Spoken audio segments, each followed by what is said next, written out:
Welcome to the meeting room at Global TV Talk Show, a broadcast service of globalbusinessnews.net. Now, here's your host, Ed Cohen. This is Ed in San Diego, California. It's a little after 9 a.m.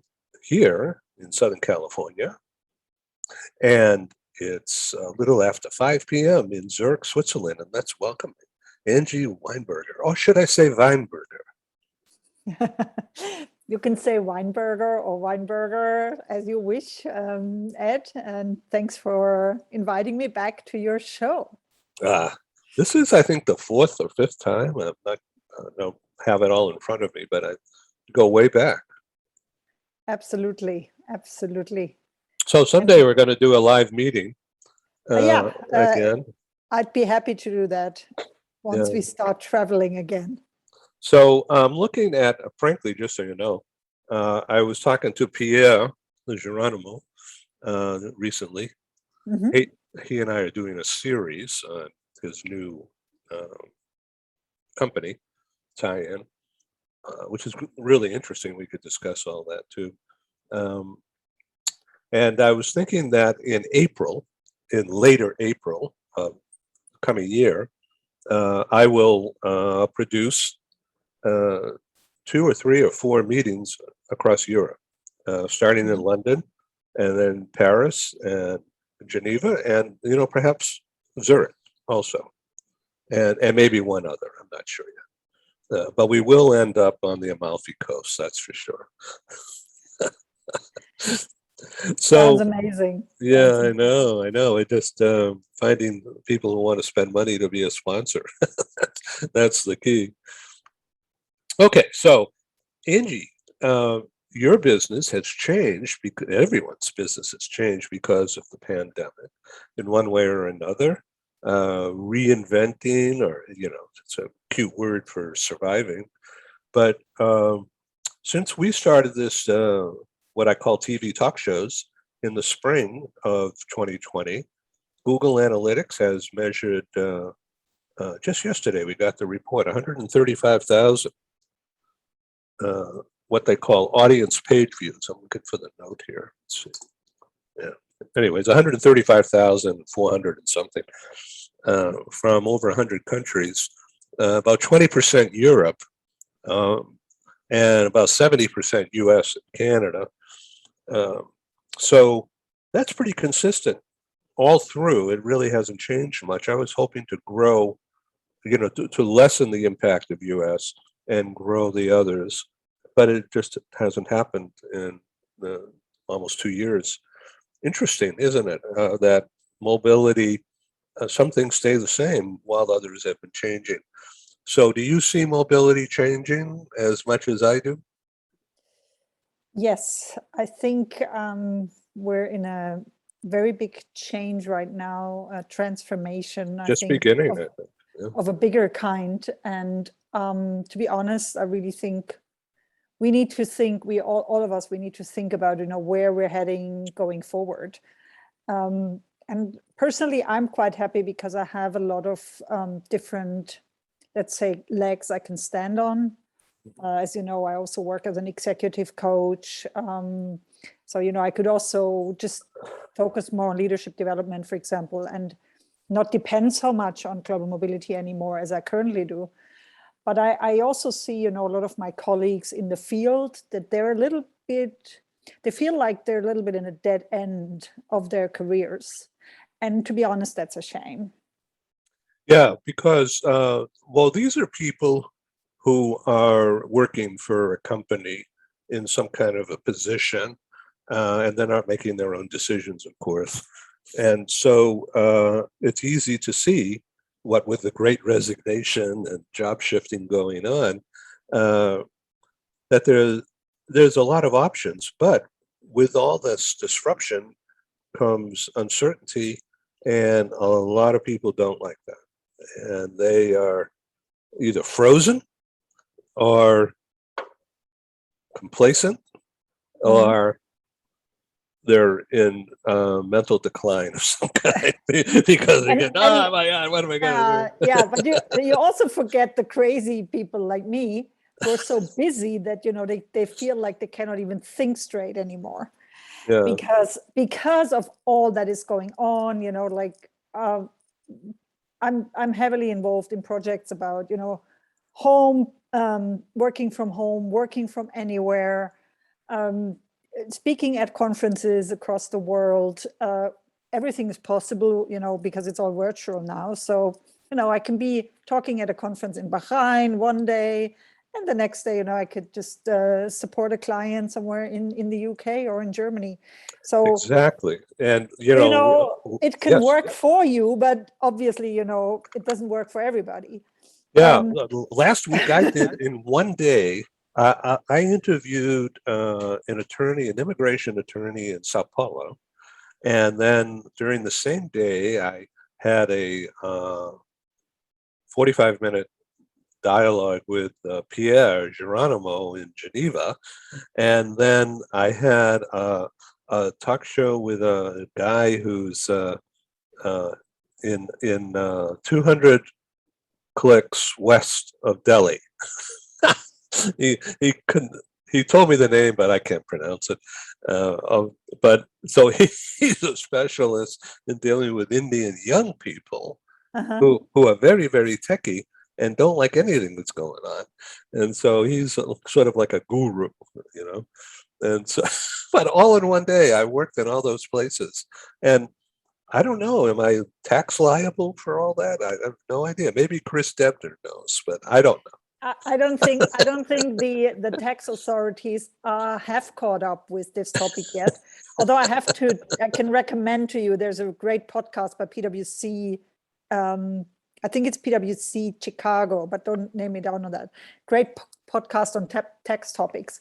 And tax is not my favorite topic, but they even make it interesting. Yeah. So they talked about the new development, and I think electronic. Digital services like ours at some stage, they will probably change the taxation on that. But right now, I don't think you have to be concerned about it. No, and I'm so small, it doesn't matter. I'd like to scale up, but it ain't happening yet. So you have a service called Hire Me Express, and that has nothing to do with mobility, right? Well, it has, because, it started out as a program for expat partners, basically. Because as you probably know, the Swiss market is very much an inbound job market. And we highly depend here on the foreign workforce. I also wanted to tell you that the job market is picking up again. Our unemployment rate right now is 2.7%. Can you imagine? That means everybody. 2.7%. This is that means everybody's working. Almost non-existent. Yeah. But it's still worse than pre-pandemic, where it was 2%.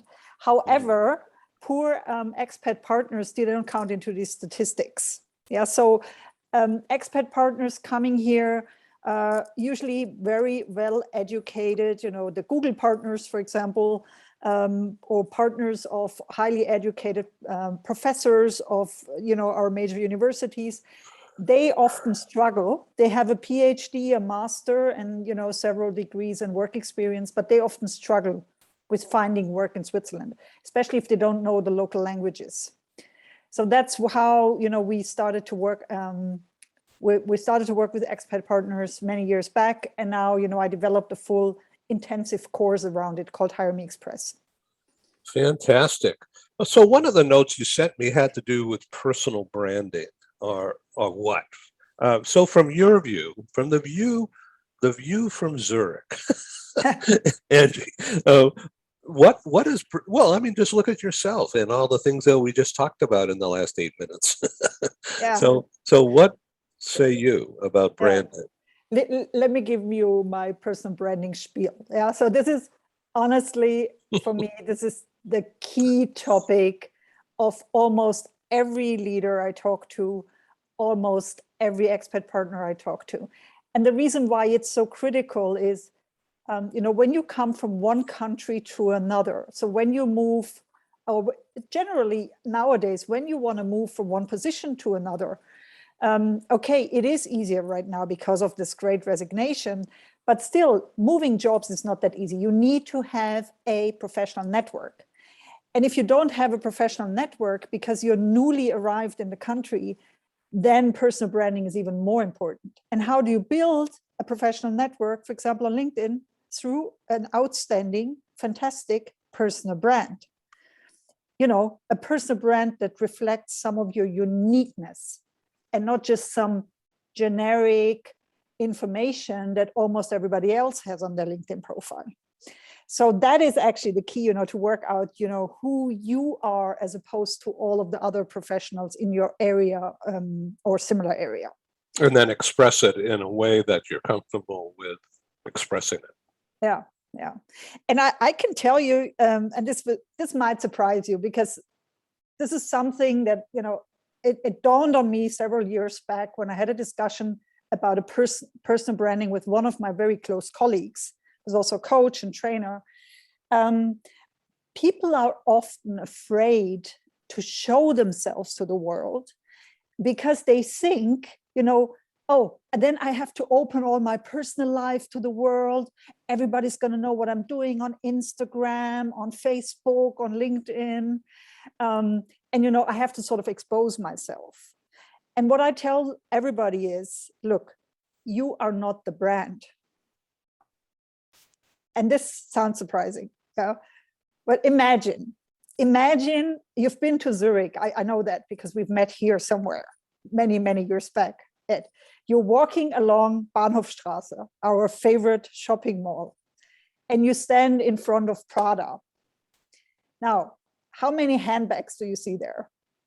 Well, I'm looking for the devil because she wears Prada, right? Yeah. So, you know, but there's probably one pair of shoes, one handbag. They don't show you everything that they have. Yeah. So the personal brand is like that shopping window that you show to the world. It's a part of you. It's that part. Are you ready for your close-up, right? That close-up that you want to show, that nice chocolate side of you, yeah, to speak in Swiss terms. So you only show them that handbag. You don't show them everything about yourself. And I think this is the key, you know, why young people, I think they show everything about themselves, but this is not personal branding. You know, this is just exposure. This is just madness. So I think, you know, this is key, that you think about, okay, what is the side of what is my professional self? What do I want to show? What is specific about me that not everybody has? And how can I show that, for example, with a color scheme or, you know, with some sign of recognition. So people recognize me like they used to recognize Karl Lagerfeld because he always wears the same color or the same sunglasses. Yeah. So this is personal branding.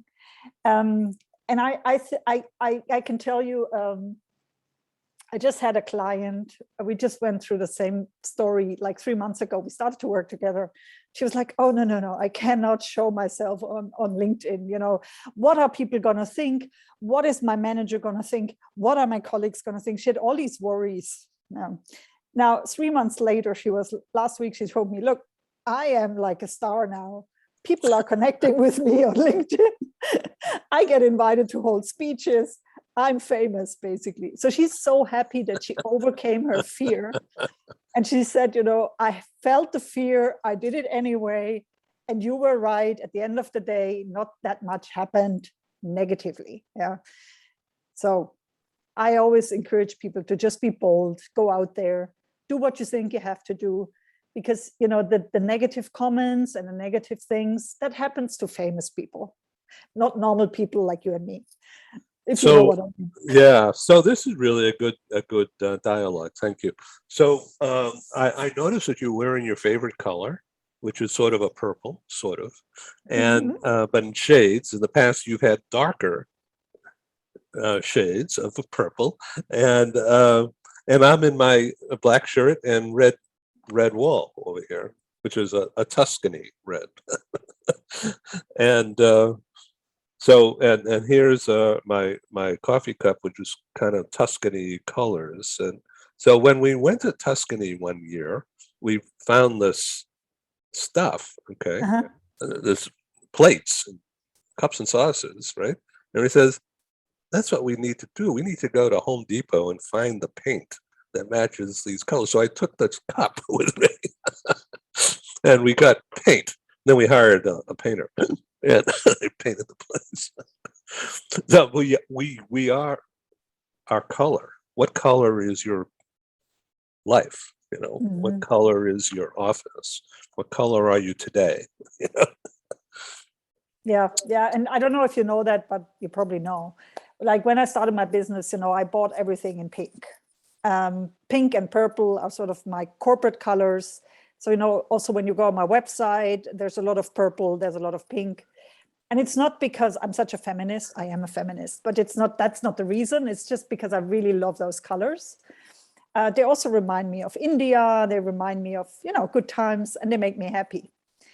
And I have to say, the colors go pretty well with a lot of companies because a lot of companies have similar color schemes. So, that's sometimes important. So it's also worth thinking about, what are the colors that I feel attracted to? So what do I want to be connected with? In Zurich in particular, it's the color green, money. But we don't see any buildings that are green. They may be internally with all their environmental BS, but I can tell you, Ed, the 1,000 franc bill is purple. We just don't get to see it so often. I know, I've never seen one myself. It's a deep purple. It's a beautiful color. Isn't that interesting? Sort of like Monopoly money. Yeah. So, So our mutual friend Pierre has gotten involved with a big company involved in talent. All right. And everyone for years in the mobility industry is saying, mobility has got to expand horizontally to include recruitment and getting mobility at the table from the get-go, not afterwards, but right from the start. And now with this company that he's involved with, he saw a vision, and of course has to be implemented, but using tech and sourcing talent, and then you've got a built-in mobility function already there. And now all of a sudden people are working from anywhere, and the idea of actually physically moving is like, yeah, maybe. Yeah, I'd like to have the experience or look good on the resume. And but it's not a priority in his view right now. It's sourcing talent and placing it. And then when there's an opportunity for a country indoctrination or a move experience or whatever, they're right there. And it's a perfect, I see from the outside looking in, it's like a perfect symbiotic relationship developing. I completely share your view that global mobility needs to be involved in a lot more talent processes like, international hiring. And also, companies are cutting back on packages. They've done that for years. So it's going to be a lot more self-service going forward.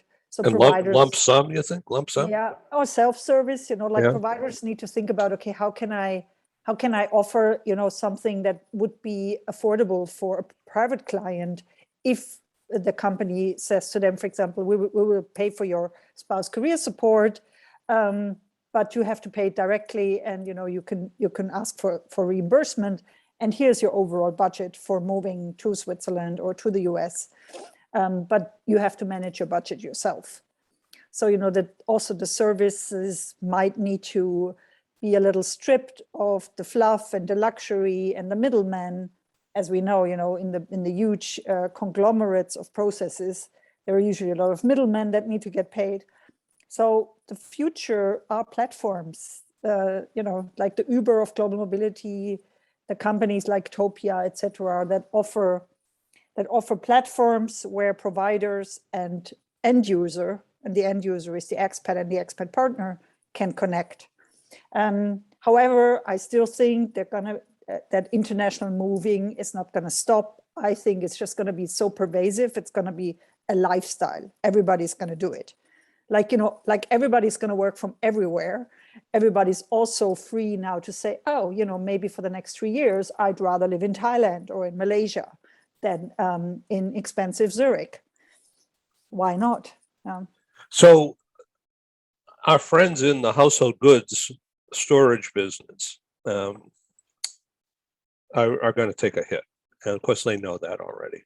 But because why should people schlep their stuff across the ocean? Never mind getting stuck in the Suez Canal. But, it doesn't make any sense. And there's thousands of dollars involved. So you have a tiered thing, right? The country manager, big exec, they're going to get whatever they want, and nobody else will. They'll be giving $10,000 and good luck. I'll buy your airline ticket, but you got to manage yourself as a business person. This is not grade school. Yeah. So but what's going to increase, on the other hand, are temporary accommodation that are fully furnished, and people stay there for like a year, or what we had recently, rental furniture, because of the shipping issues and the issues with the supply chain in the world. Expats now need to rent furniture because their goods are still somewhere stuck at sea. So there are also new business models. Then sustainability becomes so much more important in the moving industry right now. So you need to think about, okay, how can we maybe produce less waste, recycle some things, bring them back into the cycle. So I think we can still be optimistic because things are still moving, people are still moving around. I think it's just going to be more of a, let's say, commodity than maybe 20 years ago, where we had selected few expats with VIP packages. We probably will have a lot more of those $10,000 packages that you're now talking about. Hi, this is Ed, and I thank you for tuning in to Global TV Talk Show, a unit on globalbusinessnews.net. We broadcast to the world, as you know by now. So I wanted to make sure that you understand that our programs are advertising supported. We're grateful for co-sponsors, advertisers. They have a marketing budget, coupled with a strong desire to be associated with our top quality program. And of course, I'm grateful. Thank you. So for the next few minutes, you're going to see some commercials. It's mostly very low key, and our prices are very, very reasonable. Our exposure for the advertisers go 12 months and beyond. Some of our advertisers have been with us since March, April of 2020.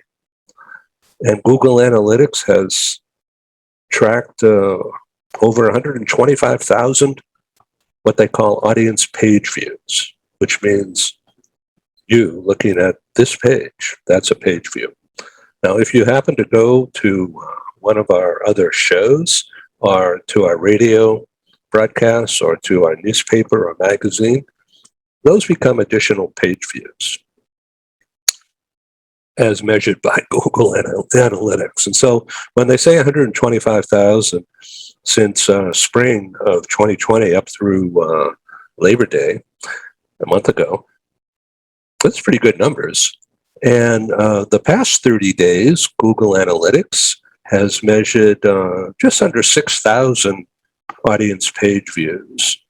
And that, according to them, is a 42% increase in audience participation over the month of August. So thank you very much. Well, here's our advertisers, and we'll be back in just a couple of minutes or so, and we'll proceed with this interesting conversation. Thank you. This episode from the meeting room of Global TV Talk Show is brought to you by The Bridge School, the accredited international online private school of choice, at bridgek12.org. Porch-like rental and destination services. Reduce your renter lump sum or managed relocation costs. Visit them at porchlightrental.com. And by heirs.com. With our full range of services, we can help design and manage your international relocation. Find us at heirs.com. Primestone Partners, featuring corporate, government, and developer housing solutions, as well as senior-level advisory services. Find them at primestonepartners.com. And by International Auto Source. We are the vehicle experts for expats, featuring all major brands of automobiles with flexible solutions and financing. On the web at intlauto.com. Become a global player in your field. Cross Culture to Go provides virtual support for your global business and career success. We can help you thrive in 140 plus countries and markets. On the web at crossculturetogo.com.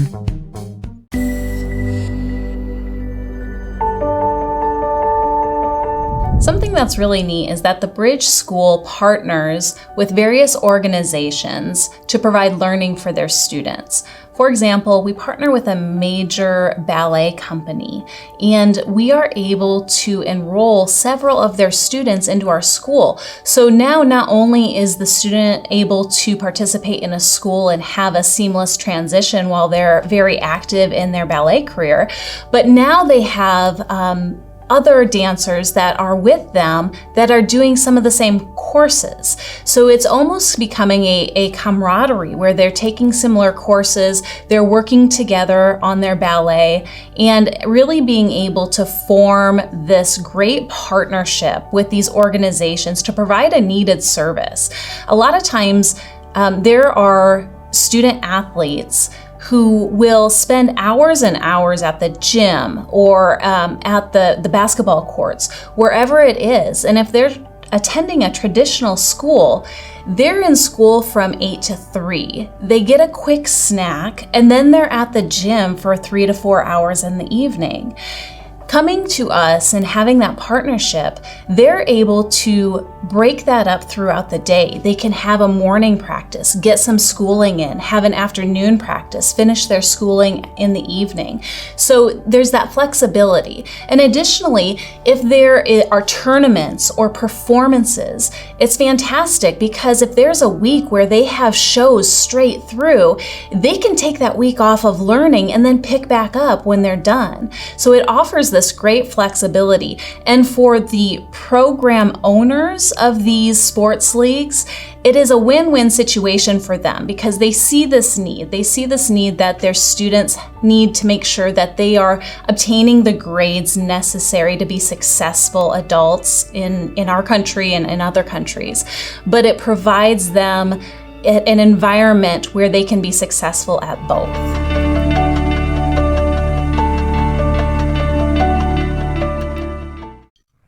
Hi, I'm Sergey Gorbatov. I'm Angela Lane. Together we are researchers, writers and practitioners in the field of human resources. And we've also been multi-country, multi-assignment career expats. We owe our professional development and growth to a very large extent to the international assignment opportunities that we have had. But in a world where distributed work may become the norm, we also want to understand what happened to the nature, duration, and purpose of international assignments. Together with our colleague, Julian Dalzell from the University of South Carolina, we're undertaking a study on the future of expatriation. And we'd value your contribution. You can participate in this important study by completing a simple 10-minute questionnaire. Access the questionnaire by typing in your browser tinyurl.com/expert study. That's tinyurl.com/expert study. You can also find the link here on Ed's website next to this video. Thank you for joining us in this study. In return for your contribution, we'll provide you with a copy of our research. And of course, you'll be invited to an exclusive webinar hosted by Ed, where we will share our findings right here on Global Business News. And so please go to tinyurl.com/expat study. Take the survey so that we can better understand the future of expatriation. So let's talk about the branding thing again and bring up exactly what you're going through these days with people, because companies are opening up, they are sending people out, but the assignments are different, aren't they? Yeah, so if you ask, like, for example, in our program, one of the bigger topics that we tackle is really clarify the kind of role people can actually do. Because often, education systems are different, the understanding of the profiles is different from country to country. So first of all, we need to clarify that. Then we build the brand based on the target profiles that the person could do, for example, whatever, communications manager, social media manager, or community person, or whatever profile fits. We will then create branding around a few selected profiles. And I think what I can see in the job market is also job profiles. They get fluffed up even more than they used to. And here in Zurich, you often see jobs coming up again and again. So it seems, like the jobs, they stay open because the company thinks, oh, we rather have a perfect candidate than hiring maybe somebody we have to train. I think that's a faulty assumption, to be honest. And I think, we should rather bring in, for example, more diverse skill set, people from other cultural backgrounds, maybe people who don't have the perfect language skills yet, and train people. But sometimes, I'm a bit alone with this attitude. So are you involved with the pharmaceuticals? On the, let's say on the Expat partner coaching side, occasionally, yeah. And as you know, some of those pharmaceutical companies, they had a huge need for staff, especially, with the vaccinations. Switzerland, we produce some of the vaccinations. So even getting in the right number of people in certain cantons has been a bit of a challenge because of quota regulations. But I would say, generally, apart from the banks, it seems that most industries are hiring in Switzerland. And, that the tourism picks up again, the restaurants are hiring again. So it's pretty good news, I would say. Yeah, it's interesting to see it develop. You took so many things for granted, like it should be this way, but no, look what happens. Wow. And so I just had the booster yesterday, the Moderna booster. No reaction whatsoever. So I highly recommend it, of course. But a lot of people are nervous about it, and it changes their approach to life. I wanted to ask you not about that, but the holidays coming up. You mentioned here in the note that you're going to be in Germany, where originally you're from, and be with family. So I was once in Germany. Well, I've been in Germany several times, but once during the Christmas season, the Christmas markets. Fabulous experience for me, because it's not something I do every day or hardly ever. But outside of Munich area, God, it's beautiful.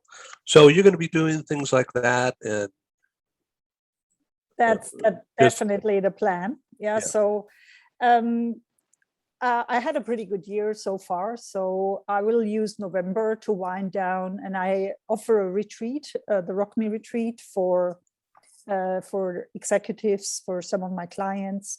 So we will go to monastery for a week. And then afterwards, it's Christmas celebrations at some of my clients, catching up with colleagues and friends, Christmas markets in Zurich, hopefully again. And then, I will travel to Germany mid-December, stay with my family. I have actually a pretty big family. We live in the south, so near Lake Constance. And there's, for example, the Lindau Christmas market, which is really beautiful, right at the lake, little huts, there's glühwein everywhere. And last year I couldn't go because of COVID. So this year, I think we're going to go all in. Oh, this sounds wonderful. With the security and, with, vaccination and everything and wearing masks, etc. Yeah. Yeah. So what else should we talk about here today that would be interesting? So Americans are coming over now, right? Or they're just starting, I guess, next week or so. And I think, at least one of my friends travels to Florida on the 8th of November or 9th of November. So opening day. The other direction seems to work again as well. Yeah. That's good news, I think. Business travel slowly picks up again. So I see more requests, for travel to Asia as well. Few expats here and there. I just had my first expats going from Liechtenstein to the UK after Brexit. Can tell you the amount of administration has significantly increased. Oh, no. But it's also, really interesting for a global mobility professional to go through those changes and new topics and new administrations, and So it's been interesting. So, from your view, Brexit is causing more costs, some time, and learning new things, but basically, there's no change at all, right? Well, it's more work. Let's put it this way. Yeah, because of the regulations. Yeah. Or the paperwork. Yeah. I mean, if we talk about assignments, like on business trips, you can still travel as an EU citizen. You just have to bring your passport now. So that's okay. And vaccination card. Obviously. Yeah. Okay, this is interesting. So I welcome you to come back and we could talk more when you have time, perhaps January, perhaps sooner. But what would you like to ask me, if anything, or how would you like to sum up? Well, Ed, we've talked about personal branding and you also shared a few insights about personal branding. I feel that you're very recognizable, but also I've known you for a long time. So maybe, maybe you could share with the listeners a few tips and also, what you're offering for helping people with their personal branding. Thank you. I've wrestled a long time with the idea of becoming a membership organization, annual membership, and then who would want to pay for that? What am I doing that's so different? And so that I have this imposter syndrome in my head. Here I am talking with people about imposter syndromes for them, but not for me. But here I am, I got it.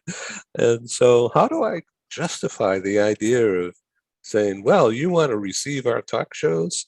You got to become a member now. Or, well, you don't have to become, you can get them from YouTube. Which I don't control, but I certainly control globalbusinessnews.net. So I have to offer different services and different incentives. And so I've just released, just this past week, in fact, this past weekend was the first time I went public. And I got my first member, paying member. It's not a lot of money, but it is something, and maybe I'll get 1,000 members, who knows, but maybe even 10, I don't know. So the branding idea is as a result of producing over 300 of these broadcasts since spring 2020.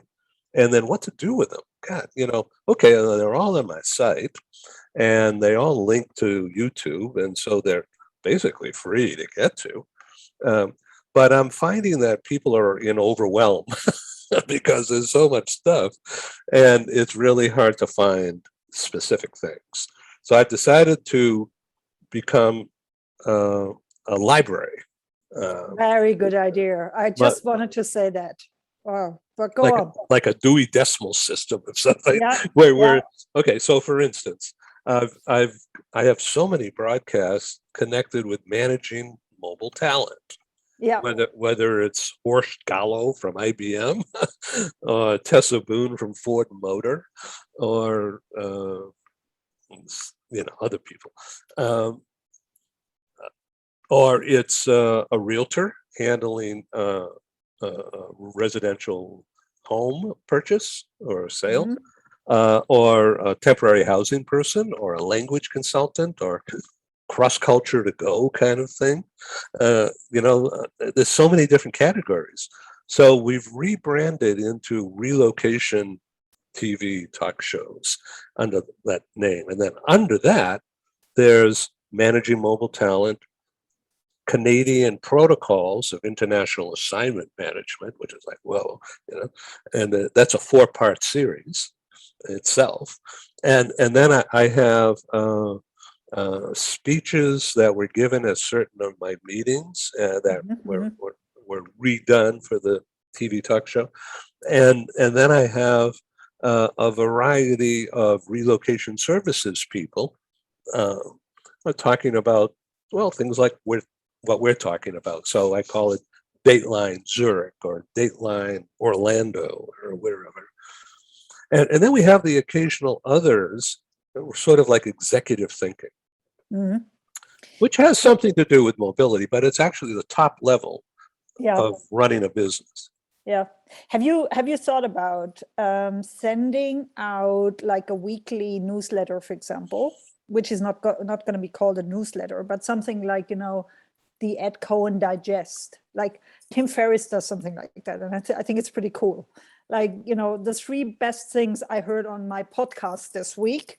And then, maybe give a few quotes, and then link to the topics and the summaries that you do anyway. That's a great idea. Yeah. So that, no, I haven't done it. And then that you maybe have you start the membership with a specific group of people. It could be the people that are coming to your show regularly, but also the ones that we would then share it to, like our fans, that are interested in some things that we have to say, but maybe also want to hear it from somebody else occasionally. So interesting. I think that could be a good starting point. Yeah. So I've become a marketer. Actually, there's a charity called FindNeuroHelp.org, right? And this is a charity, a fundraising charity, to help people afflicted with Alzheimer's and Parkinson's in particular, and then some other diseases. So one of the co-founders, Mark Colo, is from Southern California. He has been in moving household goods transportation for 100 years, okay, and then recently retired. He came down with Parkinson's himself about 15 years ago. And so he's an occasional visitor to my show, and he joins the discussion, and it's quite visible that he shakes and has Parkinson's. So I decided to give that full coverage as long as he wanted to do it. And so what's happened as a result of doing that, he's been able to raise funds for his charity. And they just had a golf tournament in Southern California, and they got some really big sponsors as a result of all the PR. And then he's introduced me to some medical specialists, research scientists, who he has himself relocated from wherever into Southern California. And he included not only shipping the bedroom furniture, but the medical supplies and brain tissue and all kinds of really sensitive stuff. And it actually worked. So nothing got broken or missing. Bottom line is that we've now produced medical TV talk shows 4 times. We just had an interview with Dr. Barbara Geiser, who's a specialist in MS, multiple sclerosis. And what is it? It's in the brain, and what happens and how to deal with it. And prior to that, we had an interview with another doctor who is a specialist in the vaccine production and how it works inside the system and how it attacks certain molecules or whatever, and in plain English, so I could understand it.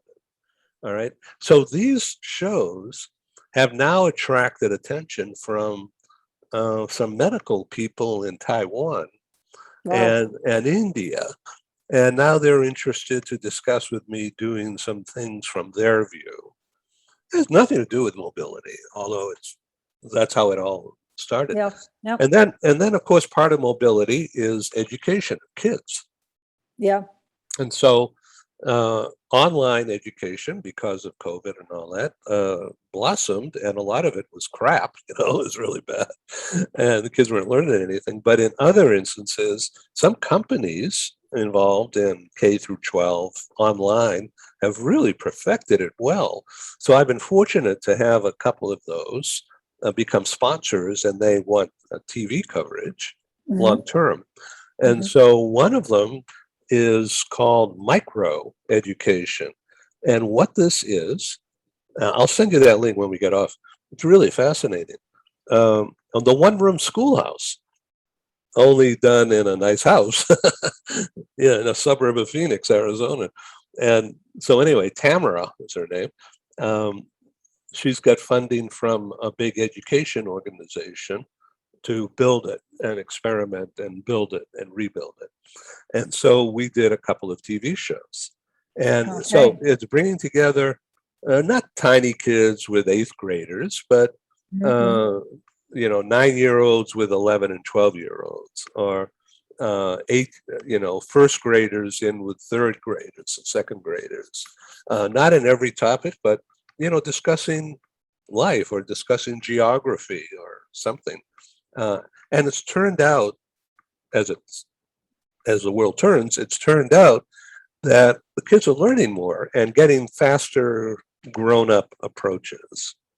Wow, that sounds amazing. Yeah, and so really, all of that is like a spin-off, an innovation from dealing with how do you manage a relocation.